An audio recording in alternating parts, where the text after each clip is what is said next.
Komary. Odwieczne utrapienie bushcrafterów, survivalowców, wędkarzy, grzybiarzy. Właściwie nie wiem, czyim utrapieniem komary nie są. Metod na komary jest cała masa. Nie będę się nad wszystkimi rozpisywał niepotrzebnie, dlatego że większość po prostu nie działa.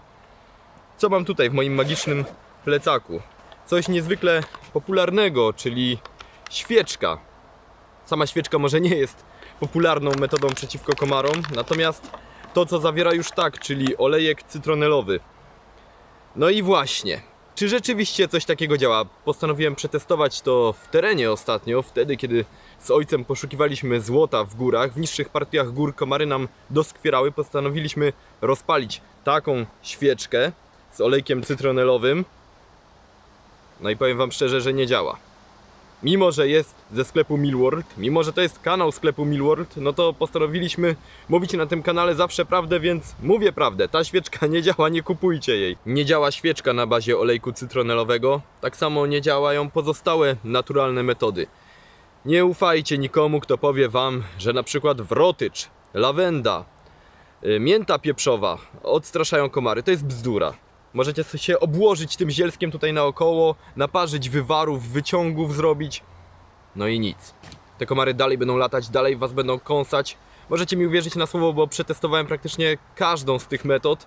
Jedyną skuteczną metodą na odstraszenie komarów jest chemia, czyli DEET, który potrafi być naprawdę bardzo szkodliwy. No i tak, DEET w stężeniu do 50% nie działa. Nie łudźcie się, że zadziała, próbowałem. Komary żrą tak samo jak wcześniej.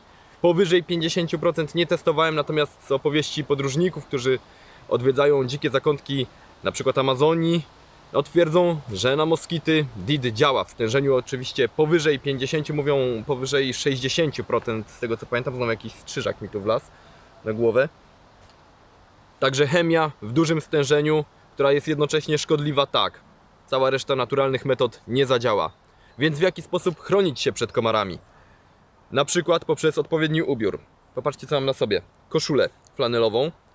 Najlepiej byłoby, gdybym rękaw opuścił całkowicie w dół, żeby zakrywał całe moje przedramiona. No i tak, koszula, jak widzicie, jest luźna. To jest bardzo ważne, żeby to nie była obcisła koszulka z długim rękawem, bo przez nią komar zwyczajnie się przebije. Koszula musi być luźna, stwarzać takie fałdy, bo jeżeli na takiej fałdzie siądzie komar, to się nie przebije do skóry. To jest bardzo ważne, na to trzeba zwracać uwagę. Tak samo spodnie również powinny być luźne. Jeżeli komar siądzie gdzieś na fałdę, to nie przebije nam się do nogi. Ubiór to jest podstawa. Druga sprawa, nocleg.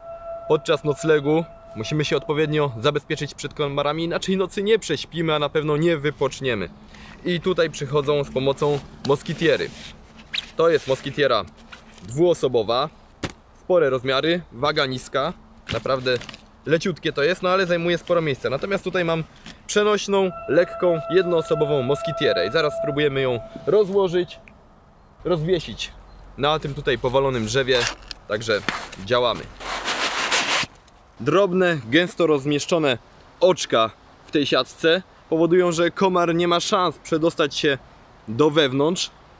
Do wewnątrz czego? Stożka, który jest z tej siatki uformowany.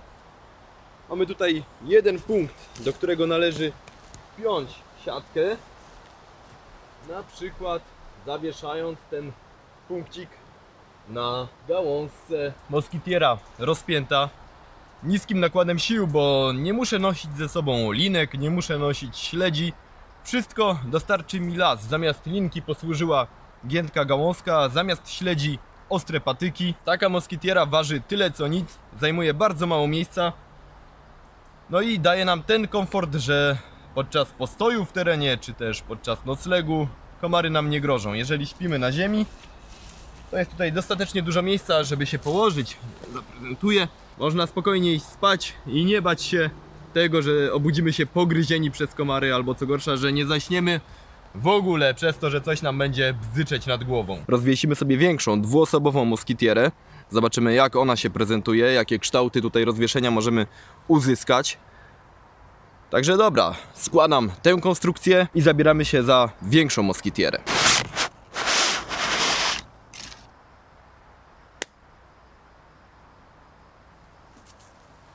Dowód na to, że cały czas komary tutaj latają, mimo że świeczka dość długo się paliła. No i latały kiedy się paliła, latają teraz kiedy się nie paliła. Status quo zachowany. Posłużę się linkami dodatkowymi, to są linki od namiotu z moskitierą. Pokazywałem go już jakiś czas temu.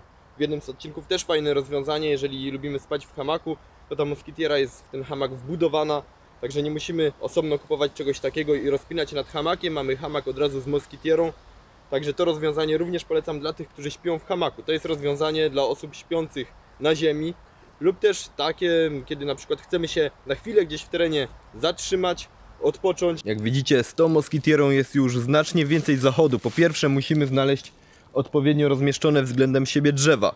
Po drugie, musimy mieć dodatkowe linki, tak żeby całość wyregulować, bo jak widzicie, rozpinamy tę moskitierę na kształt takiego sześcianu. Taka przestronna moskitiera przyda nam się głównie na podwórku, albo jeżeli wyprawiamy się gdzieś na piknik większą ilością osób, albo podczas bushcraftu, gdzie zbiera się więcej osób w ekipie. Natomiast podczas takich samotnych wypraw, podczas przemierzania terenu, no to ta malutka moskitiera jak najbardziej to będzie rozwiązanie, które sam będę stosował w terenie, no bo zajmuje zerową ilość miejsca, praktycznie waży tyle co nic. Także warto takie coś mieć przy sobie. A taka duża moskitiera, no fajne rozwiązanie. Minus jest taki, że nie ma tutaj tych punktów, dzięki którym możemy przytwierdzić ją do ziemi, do podłoża, no bo wszystko to zaczyna latać. Ale oczywiście możemy to, jeżeli już podróżujemy większą ilością osób, przytwierdzić za pomocą plecaków, czy nawet jakichś tam większych kawałków drewna. Wszystko będzie w miarę stabilne. No ale jednak minus, że tych tutaj punktów nie ma, a w mniejszej moskitierze są. W swoim życiu przemierzyłem naprawdę sporo zakrzaczonych terenów, podmokłych, takich, które komary wprost uwielbiają.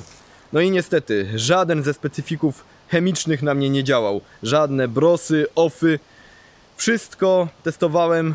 Nawet te specyfiki, które mają tego DIT-u 50%, nie działają. Niestety. Natomiast podróżnicy, którzy przeprawiają się przez Amazonię, twierdzą, że DIT w stężeniu powyżej 60% działa. Każda chemia, jaką testowałem, na mnie nie zadziałała. Nie zadziałały też naturalne metody, takie jak mięta pieprzowa, jak wrotycz, jak lawenda. Jest tego sporo, wszystko testowałem. Nie działa nic poza mechaniczną ochroną, jaką jest moskitiera, która zapewni nam odpoczynek w trakcie marszu, która zapewni nam bezpieczny nocleg. No a co poza tym? Odpowiedni ubiór. No i unikanie miejsc zacienionych, krzaczowisk, miejsc podmokłych. To w zasadzie wszystko, co możemy zrobić. Jeżeli podobał Wam się ten odcinek, to dajcie łapkę w górę. To naprawdę bardzo pomaga w rozwoju kanału. No a tymczasem na razie, trzymajcie się i do kolejnego odcinka. Czołgiem!